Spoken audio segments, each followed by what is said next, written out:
Let's get one thing straight, y'all. Yoga is not a stretch. Yoga is not a breathwork technique. Yoga is a feeling. Feeling of union with the Supreme Soul. A feeling of pure unconditional love and devotion. Today I'm here to tell y'all a story about how I came back to that feeling after losing it for so long. Welcome back to another moment of stillness. If you're new here, my name is Itai. I'm coming to you live today from New York City, the only home I've ever known. I just got back from solo traveling all over Asia for a whole year. I was studying yoga. I was bowing at the feet of many elders. I was hiking through nature. Now I'm back home for just a few weeks before I begin my next adventure, which I'm so excited to tell you about very soon. You know, while I was traveling in Asia, something happened. We built a community of over 400,000 yogis. And my one mission in this life is to share with y'all all the ancient yoga knowledge that I've studied and change it into modern tools for transformation that my chronically online generation can understand. So today I'm here to address a common misconception about yoga, and I want to tell you about it through a little bit of personal experience that I had. So we're going to be talking about bhakti yoga today. To put it simply, bhakti yoga is the yoga of devotion.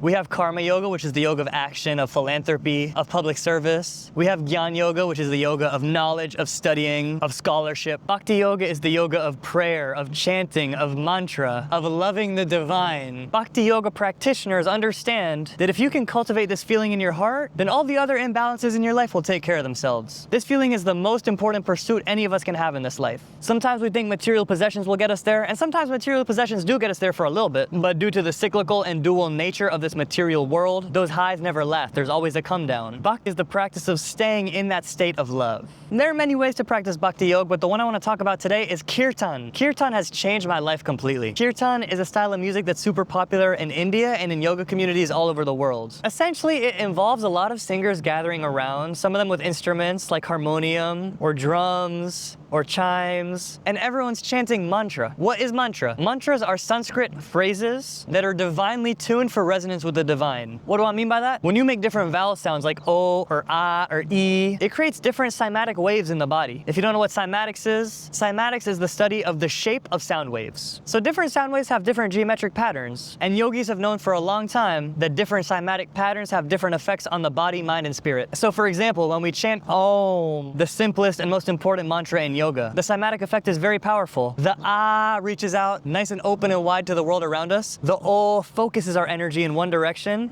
and the M brings it back inside our body. But there are a ton more mantras. In fact, there's a mantra for everything. Every mantra is engineered for a specific outcome, and the mantras we use in kirtan are engineered for divine love. And this is a kind of music like nothing I ever heard before. I'll put in a clip right here.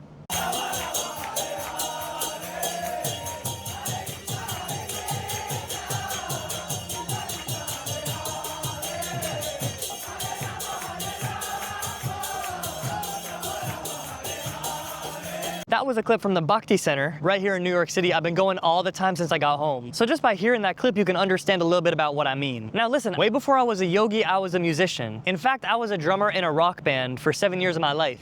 All I wanted growing up was to be the drummer in a band that toured all around the world for a living, and that happened to me when I was 17, and I feel very lucky that happened at such a young age because it made me realize that it wasn't actually what I wanted, and it forced me to ask a lot of spiritual questions. And because of that, I wasn't sure what my relationship with music was for a very long time, until I discovered kirtan. And I want to tell you a little bit more about what kirtan really means to me by reading you this journal entry that I wrote about it. And if you're not already subscribed to my newsletter, my free Substack, where I share my journals every single week, I encourage you to tap in because I give yoga tips, I tell travel stories, I answer your questions, and my smiling face lands in your inbox. So check that out, link in the description.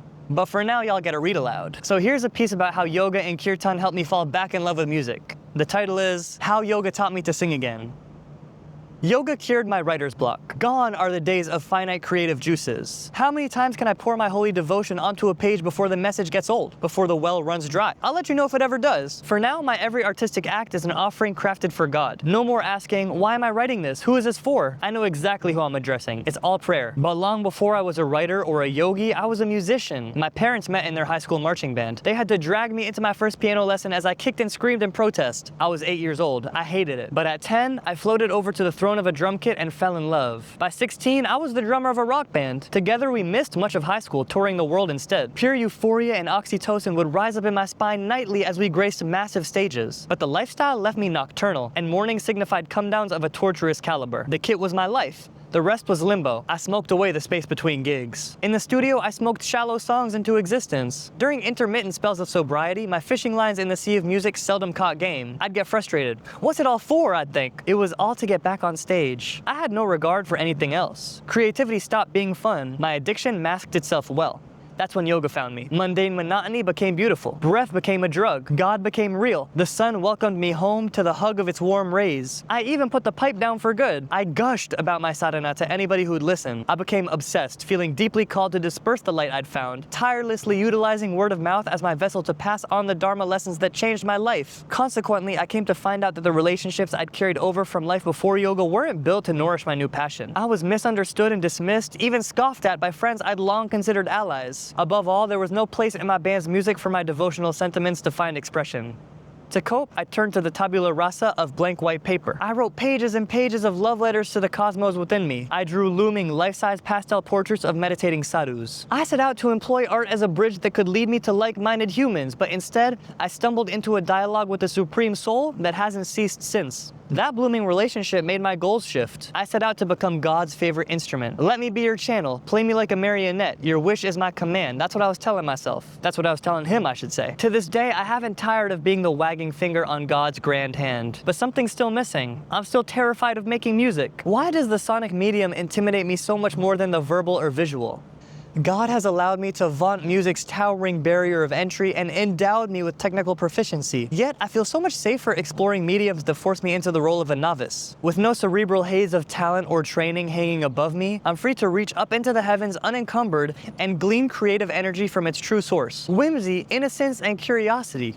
But above the sea of music, my sky is overcast. Sprawled out on my back in a rocking rowboat, I look up at these white pillows of mist, obstructions formed as theory lessons, technique drills, and industry scars. They seem impenetrable, severing me from my musical inner child. Luckily, as opaque as a cloud may appear, any arm long enough can effortlessly perforate its wispy swirls and reach pristine blue heavens. Its boundary is a mere illusion, but it takes a delusionally brave hand to even wonder about the possibility of piercing its veil.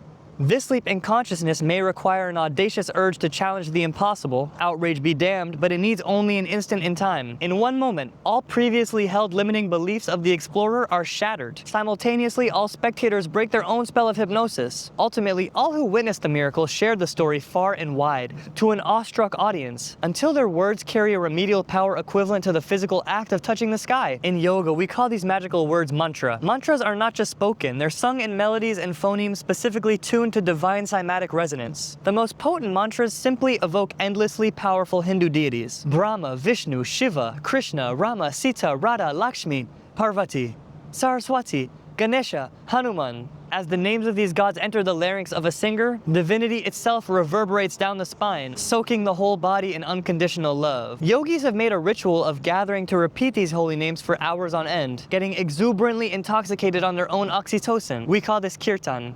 When I experienced kirtan for the first time, I found my path heavenward. The call and response between band and audience, wherein every crowd member enthusiastically echoes back the leader's melodic runs, reminded me of the symbiotic exchange necessary for a memorable concert. The accompanying sounds of harmonium, mridanga, and kartals, all timbres I'd never heard before, reminded me that instruments don't need electronic amplification to resonate. The living atmosphere of the event space. Kirtans usually take place in tidy, consecrated yogashalas or Hindu temples. It reminded me that live music can exist outside the Western monolith of dark clubs with sticky floors and expensive bars. The absence of applause at each improvised composition's conclusion, the room instead falls into silent meditation when performances end, reminded me how rare it is for music to demand such unbridled presence and sensitivity. Above all, the simplicity of the music itself, mostly confined to rudimentary pentatonic scales and common time signatures, reminded me that the soul of a performance has nothing to do with mechanical proficiency. That last reminder stirred a gust of wind so intense that it banished all clouds above me, revealing a pristine blue horizon and a pearly hot sun. Hanging in the air was the source of musical creativity I'd been yearning for, my immortal self, my inner deity,